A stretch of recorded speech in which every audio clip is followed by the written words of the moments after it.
এই সড়ক দিয়ে কিন্তু কেউ যায় না বাবু। এই সড়ক দিয়ে গেলে সমস্যা আছে। এই সড়কে শুনছি অনেক ভূতেরা ডিস্টার্ব করে, প্রেতাত্মা আছে শুনছি আমি। এই সড়ক দিয়ে যাওয়া ঠিক হইব না। চলেন, ঘুরে চলেন। সবার কথাই শুনতে হবে। গায়ের লোক এই সড়ক দিয়ে আমরা কোনোদিনও চলাফেরা করি না। রাখো তো তোমার কথা। এই সড়ক দিয়ে গেলে কি হবে? ওসব মান্দাতা আমলের কথা বাদ দাও। এই সড়ক দিয়ে গেলে তাড়াতাড়ি হবে, শুনেছি আমি। এই সড়ক দিয়েই চলো, তাড়াতাড়ি হবে। শহরে তাড়াতাড়ি পৌঁছে যাব, ওখানে ট্রেন রয়েছে। তাড়াতাড়ি চলো। দেখুন বাবা মশাই, এই সড়ক দিয়ে যেমন ঠিক হইব না, আমার কথা শুনেন। হ্যাঁ, রুবিদা ঠিকই বলেছে। এই সড়ক দিয়ে যাব, কি হবে? ভূতের কোনো সমস্যা নেই, ভূত এখন হয় না। চলো, এই সড়ক দিয়ে যাব, কোনো সমস্যা নেই, চলো। যাইবেন যান, তবে সালার আমার একটা কথা শুনেন।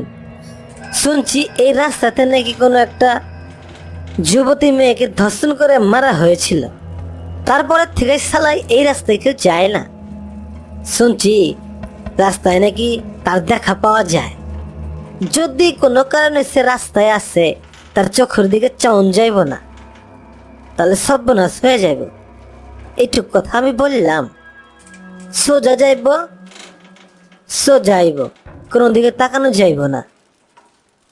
চলেন, শুনলেন না যখন, চলেন।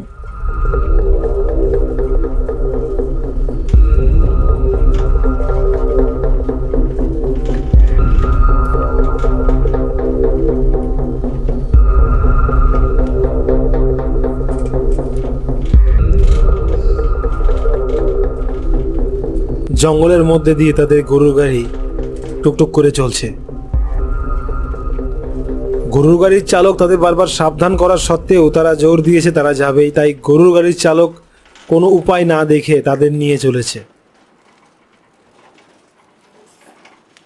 গরুর গাড়ির চালকের একটাই ভয়, সেই চুড়েল তাদের সামনে না পড়ে।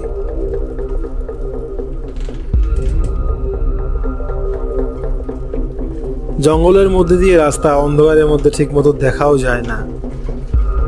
গরু টুকটুক করে চলছে। শুনলেন আমি কইতাছি, যদি কিছু সামনে আসে চাইন না, চোখের দিকে চাইন না, সাবধান করে কইতাছি। হ্যাঁ, তুমি চলো তো, ওসব কোনো ব্যাপার না, তুমি চলো।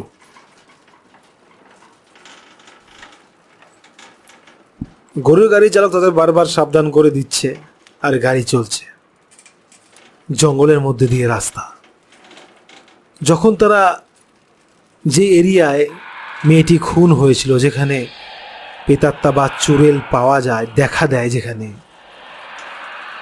সেটার কাছাকাছি আসতেই বনটা কেমন যেন নির্ঝুম।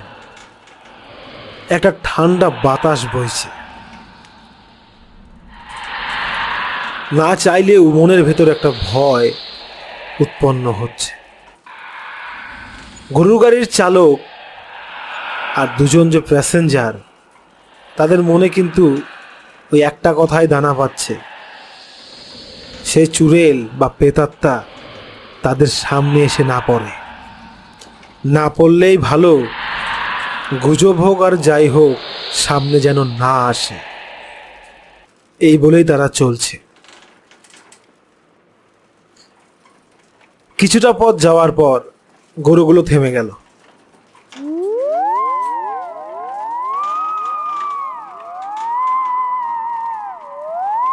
সামনের দিকে তাকিয়ে দেখলো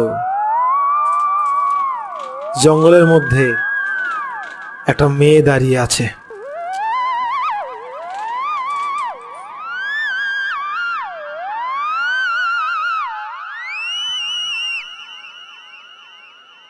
খাইছে, এতে দেখে চুড়েল আইহা পড়ছে। আমি এখন কোথায় লুকাম?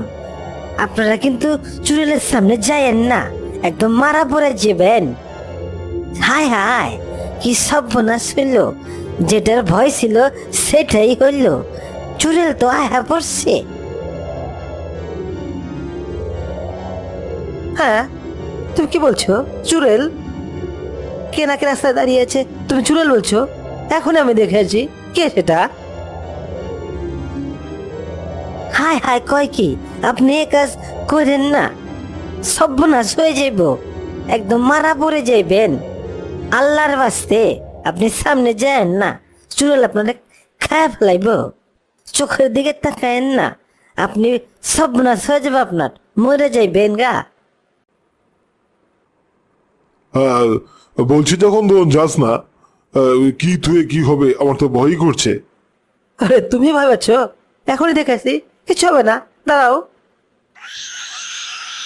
এই বলে রবি নেমে আসলো। সে চুড়েলের পাশে গিয়ে দাঁড়ালো। কে ব্যাপার? কে তুমি? অন্ধকার রাস্তা দাঁড়িয়েছ, কে তুমি?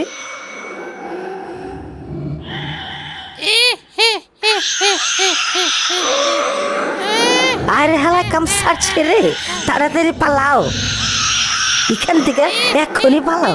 ওরে বাবা, কাম তো সারছে, সাইরা পালাচ্ছে, মাইরা পালাচ্ছে।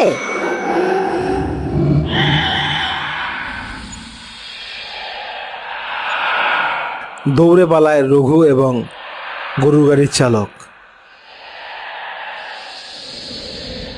পরে অনেক খোঁজাখুঁজি করেও রবির লাশ পাওয়া যায়নি।